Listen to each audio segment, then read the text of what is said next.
Olá, sejam bem-vindos mais uma vez à nossa disciplina de português instrumental. Vamos ao estudo da nossa primeira unidade, que tem como título Linguagem e Comunicação.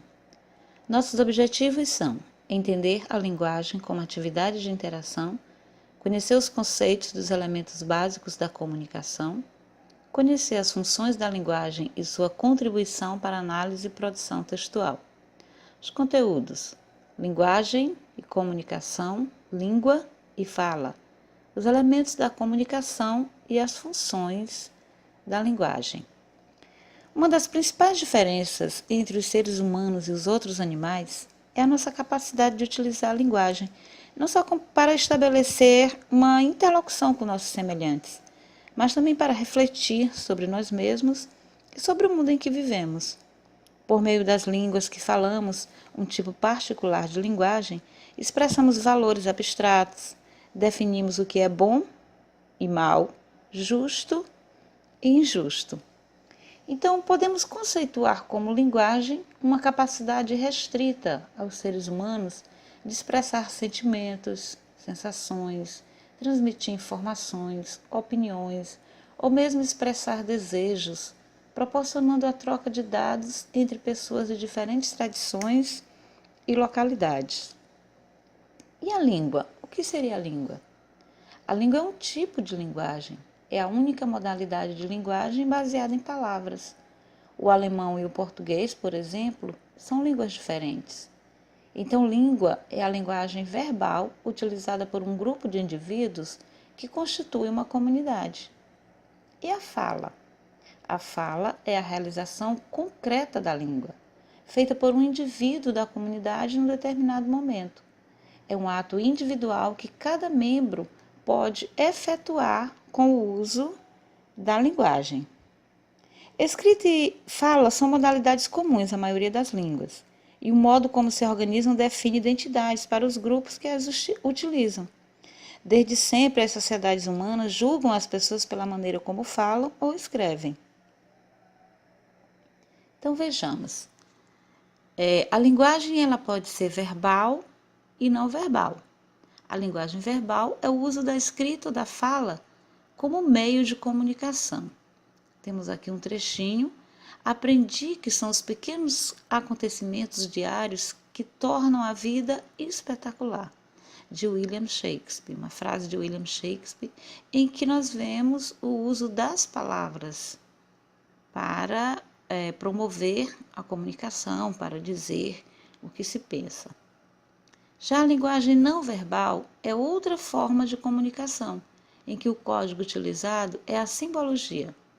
Utiliza de outros meios comunicativos, como placas, figuras, gestos, cores, sons, ou seja, através dos signos visuais e sensoriais. Temos aqui o símbolo de que é proibido fumar, que se usa em alguns espaços onde as pessoas não podem fumar. E não se precisa falar nada, basta observar este símbolo, usar este símbolo para que as pessoas entendam. Temos também o exemplo dos emojis, muito utilizado hoje em dia por todas as gerações, não é? Na comunicação virtual, e que transmite emoções, sentimentos, sensações. Às vezes apenas uma carinha dessa já passa uma mensagem completa para a pessoa do outro lado da telinha. Então a linguagem pode ser ainda verbal e não verbal simultaneamente, que podemos inclusive chamar de linguagem mista, usando palavras escritas e figuras ao mesmo tempo, como no caso das charges, quadrinhos e anúncios publicitários. Vejamos alguns exemplos. Temos aqui um quadrinho da Turma da Mônica, não é? No primeiro quadrinho, a Mônica diz: "Mas por que você não quer mais brincar de casinha comigo, Cebolinha?" E percebemos que ela está com uma expressão assim de surpresa, um pouco decepcionada. No segundo quadrinho, nós vamos compreender toda a situação, usando um balãozinho típico de quem está chateado, né? Para a fala, o autor usa um balãozinho de quem está chateado, Cebolinha diz, adivinha? E aí percebemos o quê? A Mônica, toda preparada, evidentemente para sair, para trabalhar fora, com uma pasta na mão, né? Uma executiva, e o Cebolinha, de avental, o coelhinho da Mônica, né? O Sansão aqui no carrinho, como representando um bebê, Cebolinha limpando as coisas no fogão, no armário. Então, os papéis aí foram trocados, não é? E é muito interessante a junção, tá? Da linguagem não verbal com a linguagem verbal. O desenho, as expressões, para que possamos entender todo o contexto.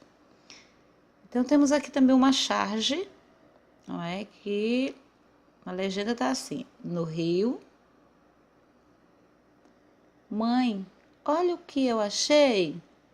Solta isso, menino, tu quer morrer? Isso é uma bala perdida. Então, remetendo aí a todo esse contexto de violência, de balas perdidas em confrontos, né? E causando aí uma ambiguidade, porque as balas estão soltas realmente perdidas, e quando ouvimos essa expressão, bala perdida, já sabemos do que se trata, de uma situação de confronto em que alguém poderá ser atingido, vitimado, não é? Então, aí também a junção da linguagem verbal e não verbal, tá? Como exemplo de uma das formas de comunicação, de uso da linguagem nos textos que circulam nas diversas esferas aí em que nós também participamos. Todo ato de comunicação envolve 6 componentes essenciais, os quais precisamos conhecer. Começamos com o locutor. O locutor é o responsável pelo discurso. Temos o interlocutor, que é a quem o discurso se destina. Podemos chamar também de receptor, destinatário. E ambos, numa situação de comunicação, chamamos de interlocutores. A interação que há entre emissor e receptor, chamamos a ambos de interlocutores. A mesma coisa acontece com o texto. Quando lemos um texto, nós estamos interagindo com esse texto, então somos interlocutores, nós e o texto. 3, temos a mensagem, ou seja, o conteúdo do discurso, e a mensagem é a maneira em que organizamos esse conteúdo, a maneira que trabalhamos as palavras, escolhemos para veicular esse conteúdo. O código, que é a linguagem que permite a comunicação. Por exemplo, aqui nós estamos usando a língua portuguesa. Esse é o nosso código. O canal, que é o meio físico que conduz a mensagem, é o suporte. E o referente, que é o próprio assunto, aquilo do que se fala. Dependendo da intenção do locutor, é dada ênfase a determinado componente da situação de comunicação. Por isso, como são 6 os componentes da situação de comunicação, são também 6 as funções da linguagem. Que são as funções da linguagem? São os objetivos preferenciais, primordiais, para os quais aquele texto está direcionado, que está prevalecendo ali no texto. Então, nós vamos ter 6 funções da linguagem, básicas da linguagem, que são a emotiva, 2, referencial, 3, apelativa, 4, metalinguística, 5, poética e 6, afática. Vejamos nesse quadro aqui como é que elas, quais são suas características e onde podemos encontrá-las. Então, número 1 aqui, destacamos como função emotiva ou expressiva. Quais são as características dessa função? Ela coloca o emissor do texto em destaque.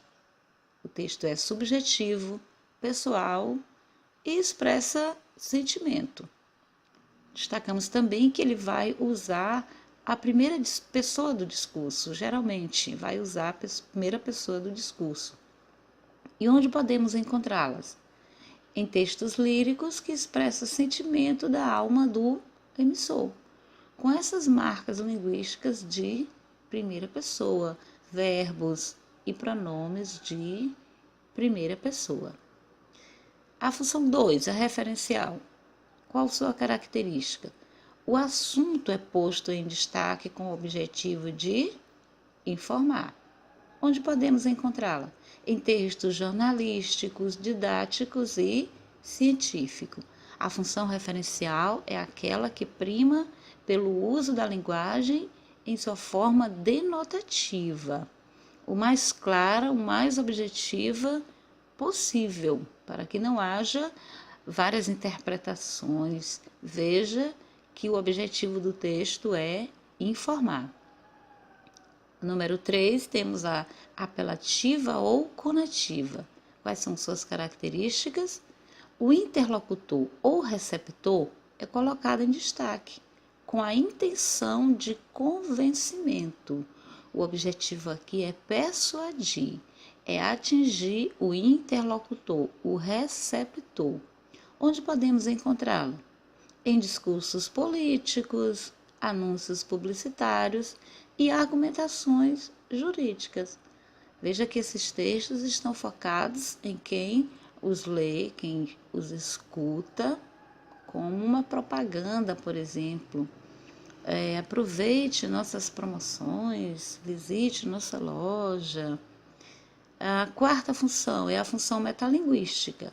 Qual sua característica? O código é posto em destaque com a língua explicando a língua, ou seja, quando se usa o código para explicar o próprio código, onde podemos encontrá-la? Em livros didáticos, gramáticas e dicionário.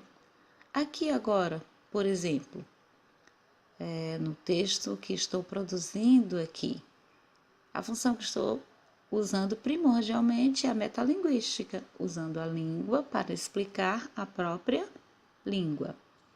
A quinta função é a função poética. A característica dela é que a mensagem é colocada em destaque, chamando a atenção do interlocutor para o modo como ela foi organizada. Então, há toda uma preocupação com a escolha das palavras, como esse texto vai ficar no suporte, no local onde iremos encontrá-lo. Então, onde podemos encontrar esses textos com a predominância da função poética? Principalmente em textos literários, tanto em prosa como em verso.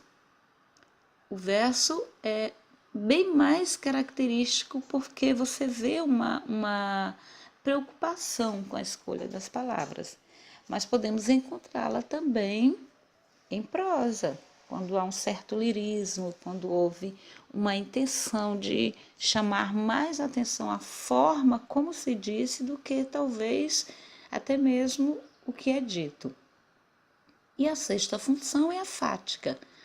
A sua característica, ela ocorre quando o canal é posto em destaque, com a intenção de estabelecer diálogo. Onde podemos encontrá-la? É utilizada para estabelecer um diálogo, por exemplo, bom dia, boa tarde, como vai? Alô? Quem está falando? Então, nesse momento, você está o quê? Estabelecendo um diálogo, testando o canal. Vejamos no organograma aqui, nesse organograma, como fica visualmente as funções da linguagem. Então, nós temos a função emotiva ou expressiva como aquela que está ligada ao emissor, ao remetente ou locutor. Temos a função poética como aquela que está ligada à mensagem, tá?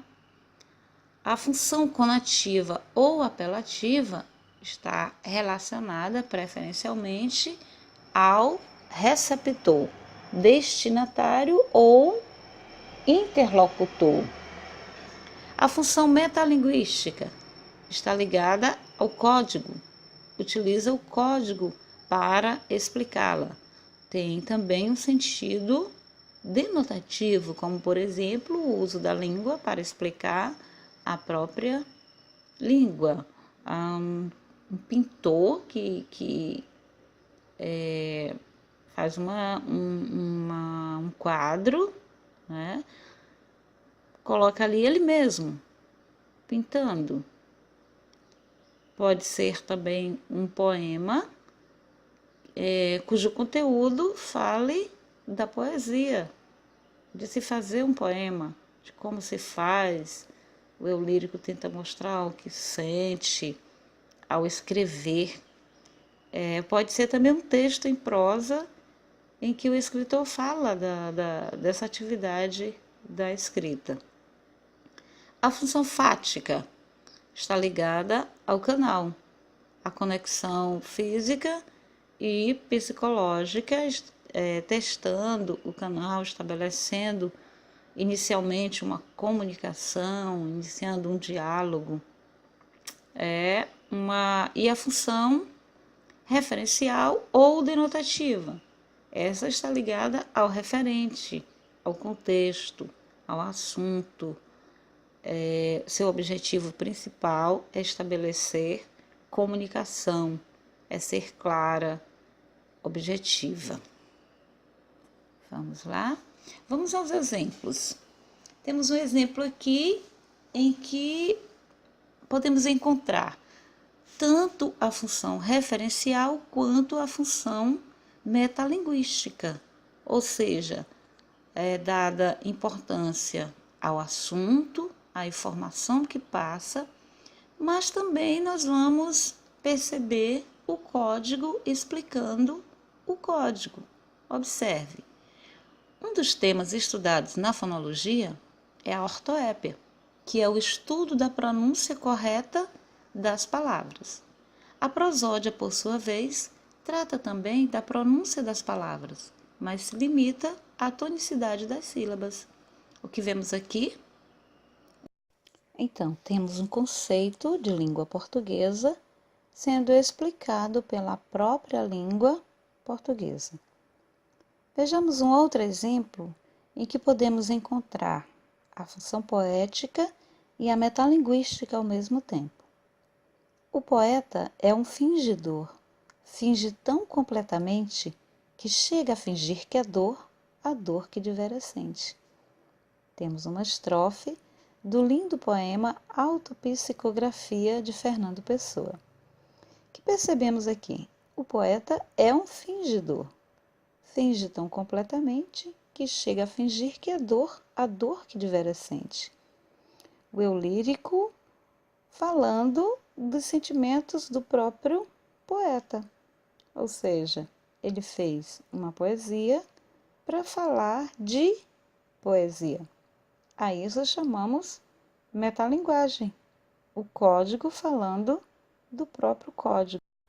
Vamos a mais um exemplo em que podemos perceber a ocorrência da função emotiva ou expressiva.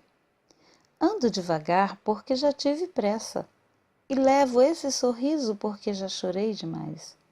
Hoje me sinto mais forte, mais feliz, quem sabe.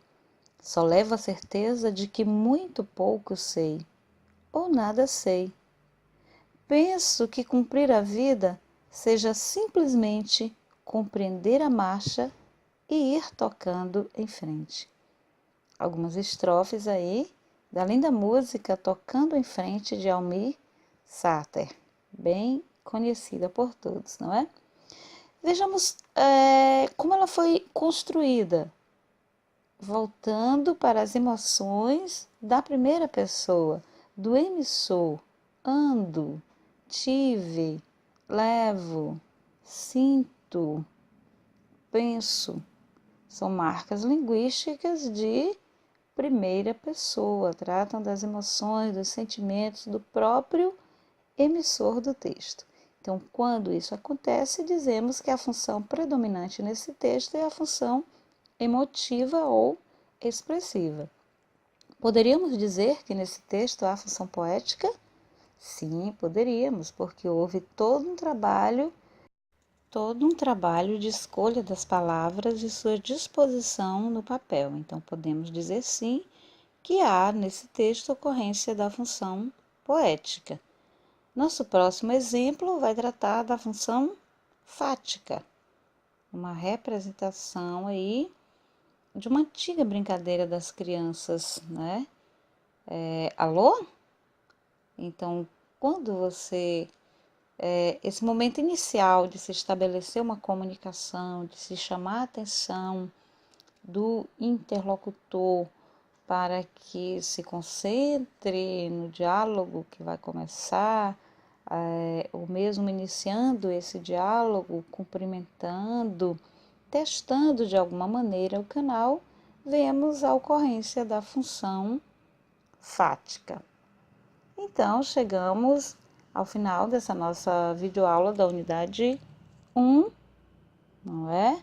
Esperamos que tenhamos esclarecido bem o conteúdo. Vamos interagir no ambiente virtual, vamos nos encontrar no momento presencial para tirarmos dúvidas, conversarmos sobre o assunto. E é isso aí. Até nosso próximo encontro.